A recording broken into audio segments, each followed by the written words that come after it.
This is Duke University. Welcome, everybody. My name is Jared Smith, and I'm the Associate Director for Diversity, Equity, Inclusion, and Belonging at the Career Center. And I appreciate you for joining us for a quick conversation on making your career transition. So during this conversation, we'll be exploring some strategies for job-based success. So without further ado, I also want to quickly say thank you to the Duke African Graduate and Professional Student Association for the invitation. I'm really excited to cover these topics and really hope that you get a lot out of it. So this presentation should be considered more of a crash course. We don't have a lot of time, and my goal is really to get you thinking about some of these ideas with the goal of you then seeking out a Career Center advisor to talk a little bit deeper. My ask is fairly simple. It would be as if you're confused, stressed out by, or inspired by any of the topics we cover, the goal would be that you consider, again, to connect with someone moving forward. So during this short seminar, we will cover maintaining authenticity, managing relationships, and developing your support system. So I'll give you a second to look at those sub bullets, and then we'll get going.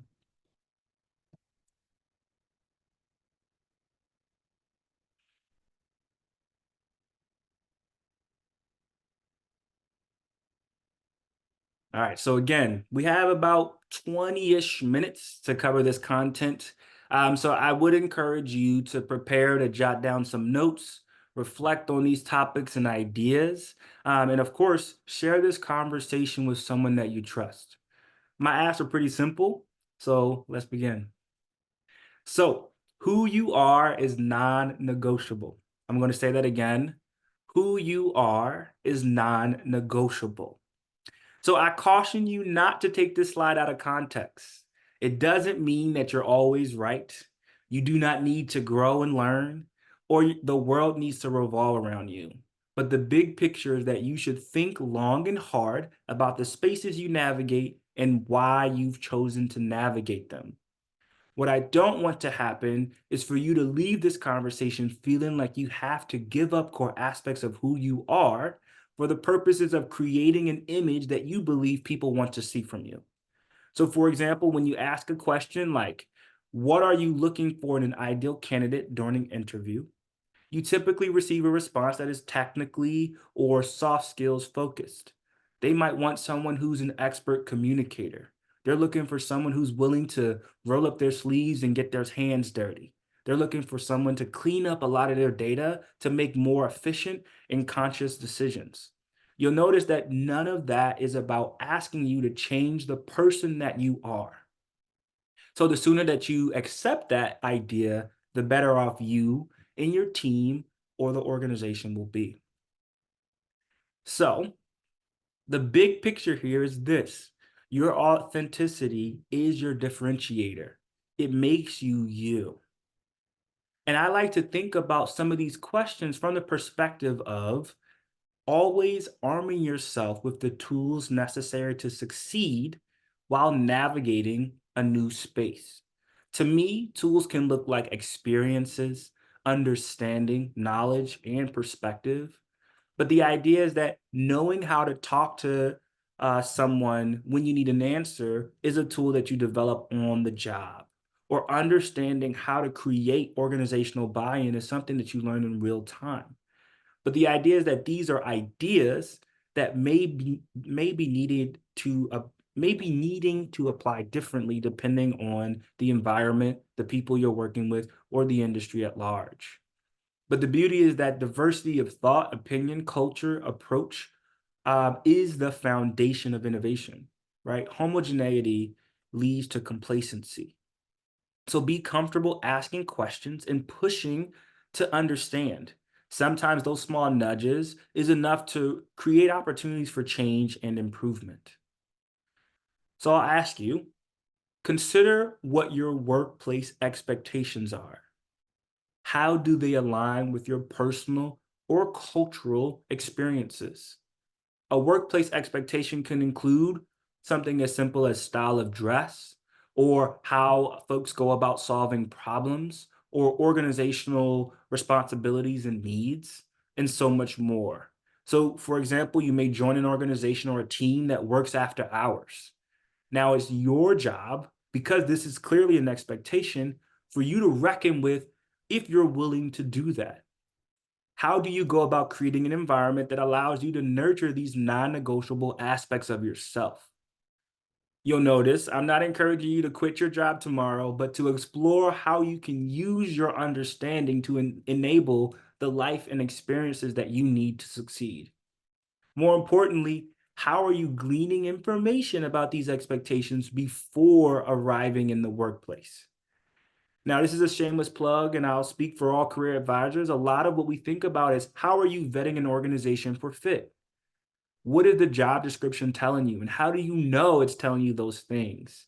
What questions are you asking during informational interviews or professional interviews? How are you positioning yourself to be successful in the way that you imagine it? So each of these big ideas, I don't want to lead you just reflecting into oblivion. The idea is that I offer a few quick solutions that might make this transition a little bit easier. So, for the sake of authenticity, I want you to think about a few things. One, consider slowing down. You have been hired for a specific reason, but what I don't want you to do is be so authentically yourself that you show up on day one and try to change everything, try to act like you know everything. You were hired for a reason. That's true. But the idea is that you should think about what background information will allow you to understand why this is the current solution being chosen. Because then you can then influence the next iteration of that idea. Another idea is to assume good intention. Feeling misunderstood is very different than being personally attacked. In the event that you do realize that something is seriously wrong and not okay, of course, I would encourage you to tap into your human resources department for support. But the idea is that sometimes it might be a cultural difference, right? Some cultures are very direct in the feedback that they offer, while others are a little bit more indirect. The idea is that we want to sift through what is just general difference from the true malintention. Build your support system. One of the contributing factors of a positive outlook on life is the community that you surround yourself with. And I like to think about this community as the insulation that you provide yourself for life's biggest challenges. So I'll ask you to think about, who do you call on when you're struggling or want to celebrate? I hope that a few people come to mind. But if no one does, that's okay. And consider this as a challenge to begin cultivating your support system. And anyone can join the team, right? Family, friends, managers, colleagues, coaches, professors, you name it. But the goal here is to consider the people who pour into you and help you feel seen, supported, and celebrated. It's about grounding yourself and establishing a benchmark for the various challenges you are navigating. Are you the only person experiencing this direct challenge? Or is it a byproduct of your industry, organization, or other systems that you work within? And we'll talk a little bit more about what that means in a second. So, if you look at this slide and walk away with nothing, my goal is for you to think about that starting five. I'm not a crazy basketball fan, so this is as far as my basketball references will go. But the idea is for you to consider the people in your life who love you, help you feel motivated, challenge you to grow and think differently. What role do they play in your life? And in this case, what do you call on them for? From a professional perspective, consider the role that these folks have in influencing you to continue to do the things you're excited about. What I really want you to channel is that everybody doesn't have to play the same role. So in a professional example, it might mean that your manager is able to help you decide what is the next biggest priority in your list of goals. A family friend might help you feel celebrated, give you that pep talk when you need it and you're ready to start looking. You might have another person in your life who encourages you to find a new opportunity, right? So it's about that balance. And then you'll notice that there's some folks here who I kind of couch in this strategic work relationship. They could be friends, they may not be, so I didn't want to characterize it as friendship. But these are people who in your workplace are able to teach you, motivate you, support you in ways that really help you succeed. So in my mind, I think about these workplace relationships as folks who are able to help me navigate the environment that I'm within. They might be able to add context to the problem that I'm solving. They may honestly, pick up the phone, "Hey, this is a dumb question. Can I talk through it with you?" Yes. Right? They might be a sounding board for the work that you're trying to achieve. But you also have some structural ideas that you can utilize as well. So one of the solutions that I wanted to offer is to think about joining an employee resource group. So ERGs are voluntary employee-led groups whose aim is to foster a diverse, inclusive workplace that are usually connected to a shared characteristic. So think ethnicity, gender, parenthood or guardianship, religious affiliation, and more. But the idea is that these ERGs are crucial for networking within the environment you work within. So, of course, not every organization has them look the same, but they exist within your company. So, you might be able to meet folks who can add some of that context and perspective. You're frustrated because the work you put in got couched for this quarter, but they might be able to tell you why that was and what happened that led up to that experience. They might give you that historical context as well. It's about creating an environment, again, that insulation within your organization that allows you to achieve whatever success you desire. Another idea is to think about national professional organizations. In this regard, they can be used similarly to an ERG, but the idea is that for me, it gives you that broader perspective. So you get to learn from other professionals in the field. You get to see what work is like at other organizations. You get to hopefully experience what success might be, how they, sort of grown or changed organizational culture in a way you aspire to. So it's about resource sharing, knowledge gathering, and community and fellowship. But the idea is that for me, looking at this national professional organization could also be an opportunity for you to see how people who share an identity or characteristic that you hold are succeeding in the avenues you are working in. Maybe it's something that you can borrow from them. Maybe it's something that inspires you to think differently. And that's really the goal, is really to think about that insulation as a part of your professional journey. So, how do you want to be perceived? When we discuss professional perception, a lot of times we think about the feedback we receive from others. Jared, you take up a lot of space. Jared, your feedback is a little harsh, right? So that is important to hear. It's important to think about. But I like to flip this idea on its head, where I'm in control. How do I want people to perceive me? What information, what experiences do I want people to walk away with when they work with me?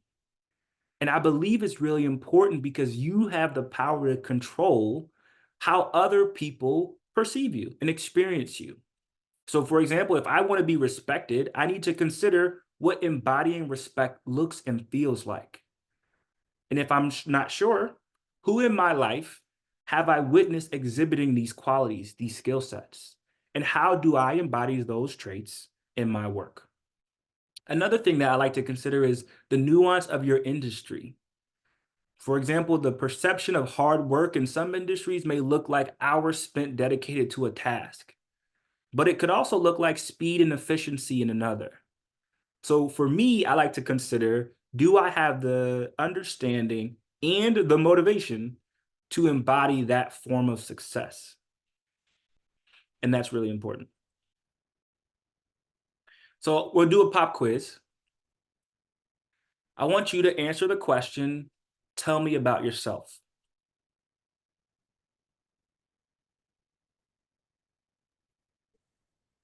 So naturally, there's no pop quiz today because we're short on time, but I wanted you to take a second to consider how you might answer that question.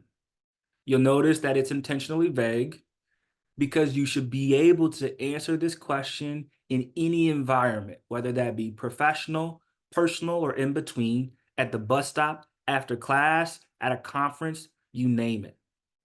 And it's really important for you to think about this because how you answer this question is connected to your brand. So one piece of advice, this is an early solution that I like to think about, is you want to tell a complete story. When I ask folks to answer that question in my way, I don't couch it within the work that you do because I have feelings about people gleaning value from whatever job you do for a living. For me, it's what's important for me to know about you. And sometimes people say, I'm a Duke student. I'm studying this thing. Here's, a couple things that you need to know. And I'm like, great. But for me, I also think about, what do you stand for? What are you good at? You know, what are your strengths? What are your values? Because for me, that matters to the work that you do. So the idea is that when you answer it from the perspective of, I'm a student, this is my degree, thank you, I gotta infer the things that I receive from you versus saying, hi, I'm a Duke student. Here's some places I'm really excited about working. Here's some things I'm really looking forward to learning from you. Here's some areas that I have previous experience. You can see how it's more contextually relevant to the conversation, but it also gives me a chance to understand what you want me to walk away with. So it's more of your 30 to 60-second elevator pitch, your personal commercial, if you will, that really helps people walk away with the knowledge and understanding of what you need them to take away. So if you're struggling to answer these questions, don't worry. Again, this is my another suggestion or solution. Maybe ask some friends, some family, some coworkers how they would describe you across those three questions. In my experience, there's no such thing as a strange coincidence. And you'll notice that there might be some consistent themes that come up in different areas of your life. And the idea is that if you don't agree with that feedback, investigate why people perceive that or receive that from you. Sometimes it's about your behavior. Sometimes it's about your demeanor or what you say. But the idea is that if there's a consistent theme that shows up and you don't agree, that's for you to change, not for them to change, right? So in this case, another idea would be for you to consider how you might celebrate a friend or answer these questions for a friend. What would you want them to know? What would you think that they were leaving out when they describe themselves? How would you continue to encourage and motivate them to really tell that complete story and represent the rich, dynamic person that they are? Give yourself that same grace as you think about answering that question. So, in summary, again, this is a crash course, a conversation starter. My hope is that you use this as an opportunity to continue conversations and reflect on this. And we at the Career Center are happy, of course, to support.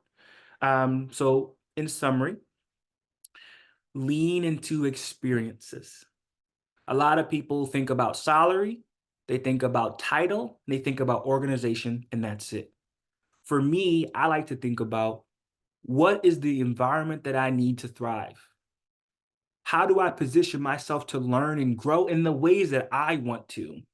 How is this position that I hold essential to where I want to go in life? Because then I'm doing things that help me as an individual grow and cultivate the success that I imagine. And then the opportunities come as well. Embody success as you imagine it. So you can see how some of these might be bleeding into each other. And again, I got ahead of myself, but that idea still stays the same, right? What does success look like? What does it feel like? Who is living the life that you want to live, doing the work you want to do? How did they get there? How can you learn as much as possible? Accepting and giving feedback. My advice to you would be, never take it personally, but to try and focus on, what are they trying to tell you? And my biggest piece of advice is, you don't have to like someone to learn from them, right? You might notice that someone is consistently being tapped for opportunities that you would be more than happy to jump into. So why is that? Is it how they build relationships? Is it how they position themselves? Are they always volunteering and now people rely on them to fulfill certain needs? How do you borrow from that experience, borrow from that knowledge so that you can be someone that people rely on in a similar way? It's important.